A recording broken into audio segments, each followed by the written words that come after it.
नमस्कार. कर्जत अपडेटमध्ये आपलं स्वागत आहे. कर्जत नगर परिषदेची निवडणूक आता अगदी तोंडावर येऊन ठेपलेली आहे.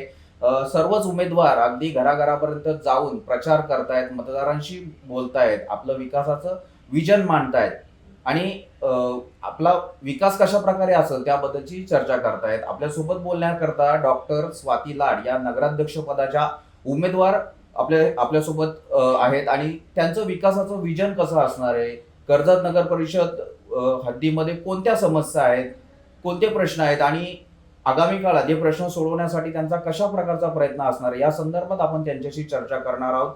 खरं तर सर्वच कर्जतकरांना जी आस लागली होती की नगराध्यक्ष पदाच्या उमेदवार नेमकं काय बोलणार, त्यांच्या काय विकासाच्या विजन असणार, विकासाचे कुठले मुद्दे घेऊन ते लोकांसमोर जाणार आहेत, आपण त्या संदर्भात त्यांच्याशी आता चर्चा करणार आहोत. स्वातीताई, तुमचं कर्जत अपडेटमध्ये खूप खूप स्वागत आहे.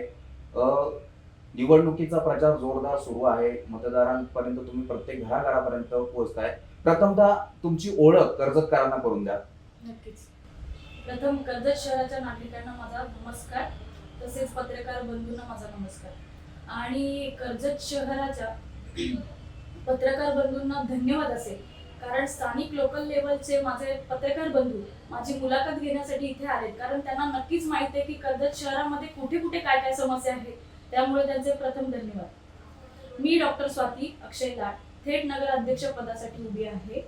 तसेच माझं शिक्षण BMSचं शिक्षण SMBT Ayurveda college of beauty तिकडे झालेलं आहे. तसेच पोस्ट ग्रॅज्युएशन माझं स्त्रीरोग तज्ज्ञ प्रसूती तंत्रामध्ये झालेलं आहे.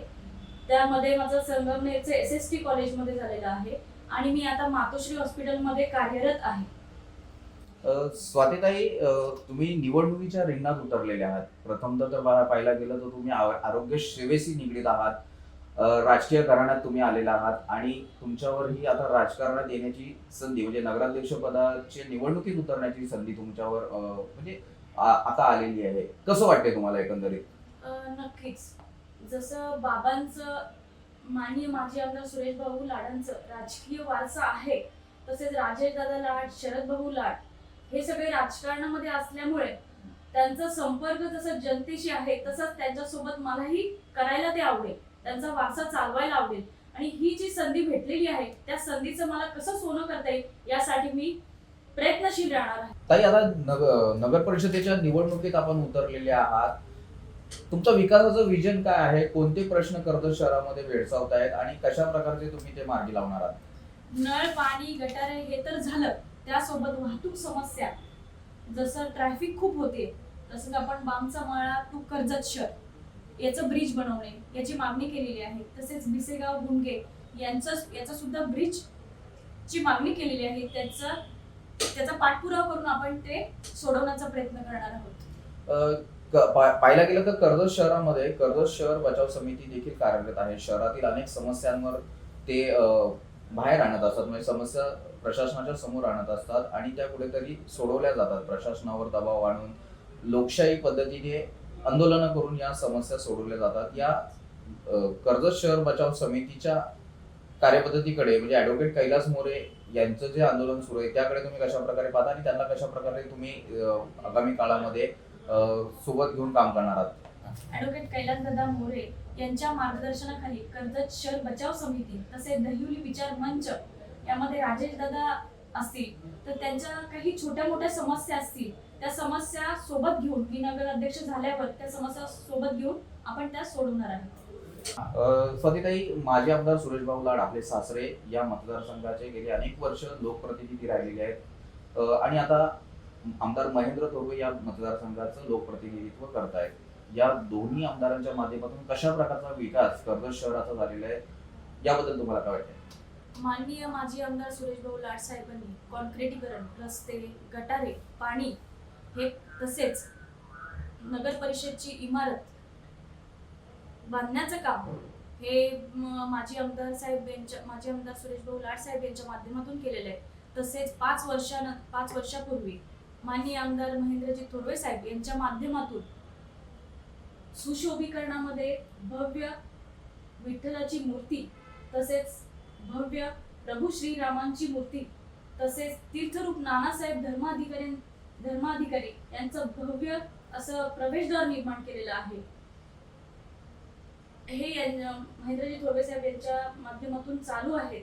आणि जर आता काही समस्या असतील, पाण्याच्या असतील, रस्त्याच्या असतील, गटारांच्या असतील, तर ते नक्कीच नळ पाणी पुरवठा योजना महेंद्रजी थोरवे साहेब यांच्या माध्यमातून 58 कोटीचा निधी मंजूर केलेला आहे आणि त्याचे काम प्रगतीपथावर आहे आणि ते या येत्या एप्रिल पर्यंत पूर्ण करण्यात येईल. म्हणजे शहरामधील पाण्याची जी समस्या आहे ती आगामी काळात नक्कीच यातून सुटणार आहे. पूर्ण. म्हणजे पाण्याचा प्रश्न असेल शहरामधला तो या समस्येतून कुठेतरी मार्गी लागणार आहे.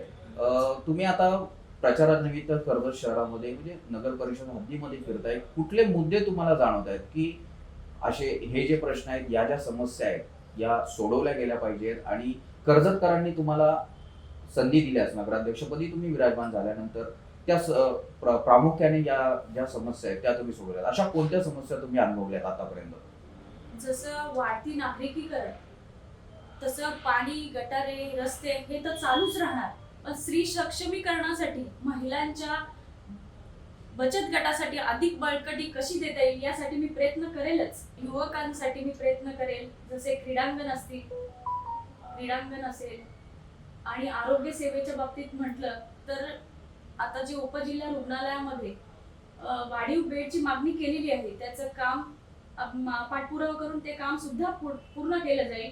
नवीन हॉस्पिटल तयार केलं जाईल आणि ज्या लोकल लेवलच्या लोकांना ज्या अधिक सुखसोयी कशी उपलब्ध करता येईल यासाठी मी प्रयत्नशील असणार आहे. पनवेलला जायला नको यासाठी मी प्रयत्न करेल की इथेच हॉस्पिटलमध्ये जेवढ्या गोष्टी आपल्याला उपलब्ध करून देता येईल त्या मी माझ्या डॉक्टर असून माझा उपयोग कसा करता येईल यासाठी मी प्रयत्नशील असेल. आपण पाहताय तर देशामध्ये भाजपचं मोदी सरकार आहे आणि राज्यात देखील देवेंद्र फडणवीस मुख्यमंत्री आहेत, म्हणजेच भाजपचं सरकार आहे.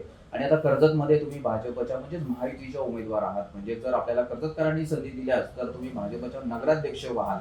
मग कसं हे किती सोपं असेल तुम्हाला कर्जतकरांसाठी निधी आणणं, म्हणजे कर्जतमध्ये विकासाची गंगा आणणं तुमच्यासाठी किती सोपं पडणार आहे?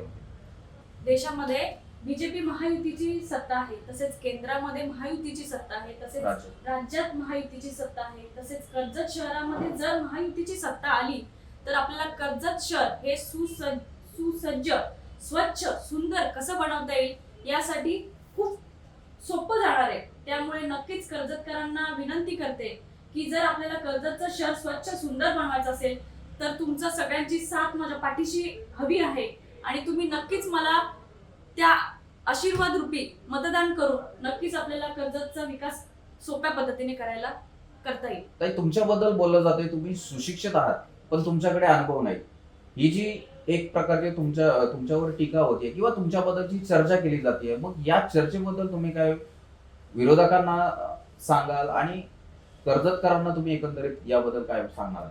जसं मी आरोग्य सेवा तर आतापर्यंत देत आले, त्यामध्ये सुद्धा माझं जनसेवा ही करतच आहे ना मी. म्हणजे लोकांसोबत माझा संपर्क आहे, त्या माध्यमातून सुद्धा माझा अनुभव येतोच आहे की हा मॅडम इथे स्थायिक आहेत.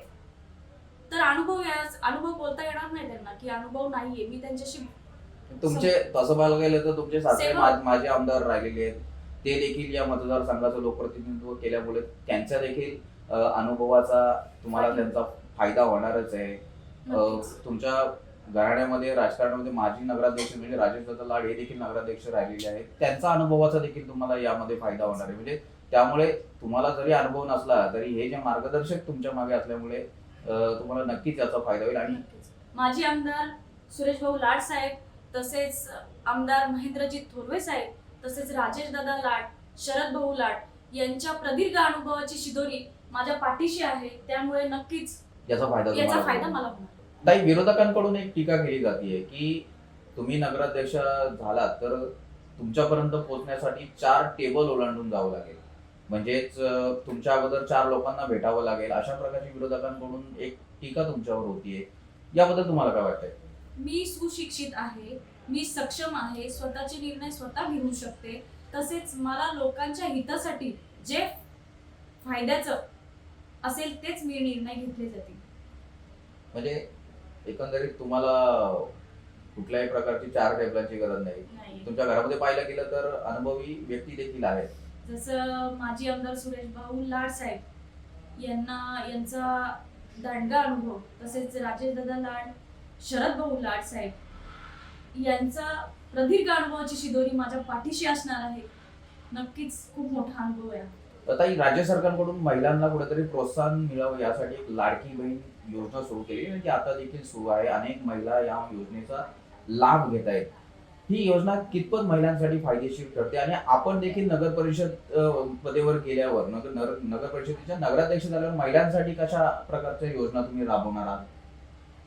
नक्कीच ही जी योजना आहे ती महायुतीच्या माध्यमातूनच चालू आहे आणि जी EKYC चालू आहे त्याचं डेट सुद्धा वाढवलेल्या आहेत.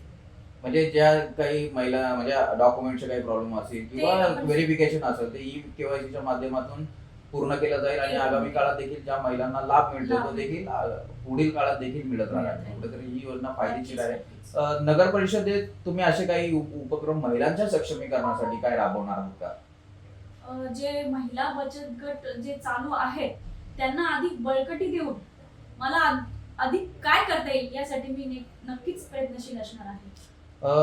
बघायला गेलं तर तुम्ही सुशिक्षित आहात, डॉक्टर आहात, तुम्हाला डॉक्टरकीचा चांगला अनुभव आहे, परंतु तुमच्यावर ती देखील टीका होती की नुसतं सुशिक्षित असून देखील फायदा नाही, अनुभव देखील असायला पाहिजे, अशा प्रकारच्या देखील टीका होत आहेत. या टीकेला विरोधकांना तुम्ही काय उत्तर द्याल? मी सुशिक्षित आहे म्हणण्यापेक्षा मी एक सावित्रीबाईंची लेक आहे आणि शिक्षण हे वाघिणीचं दूध असतं, त्याच्यामुळे नक्कीच मला त्याचा अभिमान आहे. ताई, जाता जाता आता तुम्हाला एक महत्वाचा प्रश्न विचारतोय. भाजप म्हणून तुम्ही नगराध्यक्ष पदासाठी उतरत आहात. बघायला गेलं तर अल्पसंख्याक आणि मुस्लिम धर्मियांबाबत एक अपप्रचार होतोय की ते भाजपकडे सध्या तरी त्यांचा कल नसतो. मग या मुस्लिम मतदारांना आणि कर्जत शहरातील अल्पसंख्याक जे नागरिक आहेत, मतदार आहेत, त्यांना तुम्ही काय आवाहन कराल? माननीय माजी आमदार सुरेश भाऊ लाड साहेब यांनी कधी जात धर्म पक्ष बघितलेलाच नाहीये, तर अशी टीका व्हायलाही नको की मग कमळाला मतदान करणार नाही. सगळे समान नागरिक आहेत आमच्यासाठी, असं जात धर्म आम्ही बघत नाही. आणि जे माजी आमदार सुरेश भाऊ लाड साहेबांनी जे बघितलंय की कोणताही माणूस आला तरी तो माझा समान नागरिकच आहे, दुजा भाव दिलेला नाहीये, त्याच्यामुळे नक्कीच माझ्यावर त्यांचे संस्कार आहेत. बघायला गेलं तर माझे आमदार सुरेश भाऊ लाड यांना साथ देणारे त्यांचे कार्यकर्ते, मोठ्या प्रमाणावर मुस्लिम कार्यकर्ते देखील भाऊंच्या सोबत असलेले आपण अनेक वेळा पाहिलेले आहे. अनेक पदाधिकारी आहेत आपल्या पक्षामध्ये जे मुस्लिम म्हणून आहेत पण हिंदुत्ववादी म्हणून काम करतायत. आपल्या मित्रपक्षामध्ये देखील शहरामध्ये असे अनेक कार्यकर्ते आपण पाहतोय जे आपल्या पक्षाला, आपल्या महायुतीला सपोर्ट करताना दिसत आहेत. त्यामुळे एकंदरीत मुस्लिम मतांचा जो आहे, विकासाचं राजकारण केलं तर प्रत्येकापर्यंत तुम्हाला विकास तर पोहोचवत आहे. त्यामुळे अशा प्रकारचा कुठलाही भेदभाव न मानता किंवा अशा प्रकारे दुजाभाव न करता तुम्हाला संधी द्यावी, असंच एकंदरीत तुमचं म्हणणं यामधून असणार आहे. नक्कीच. ताई, धन्यवाद. तुम्ही आमच्यासोबत चर्चा केल्याबद्दल.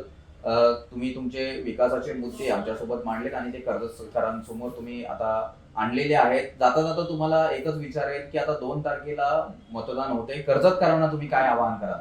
नक्कीच तुमचेही आभार आम्हाला बोलण्यासाठी वेळ दिला. जी संधी मिळालेली आहे त्या संधीचं मी नक्कीच सोनं करणार. येणाऱ्या 2 तारखेला कमळ व धनुष्यबाण या चिन्हासमोरील बटन दाबून प्रचंड बहुमतांनी आम्हा सर्वांना विजयी करा. धन्यवाद.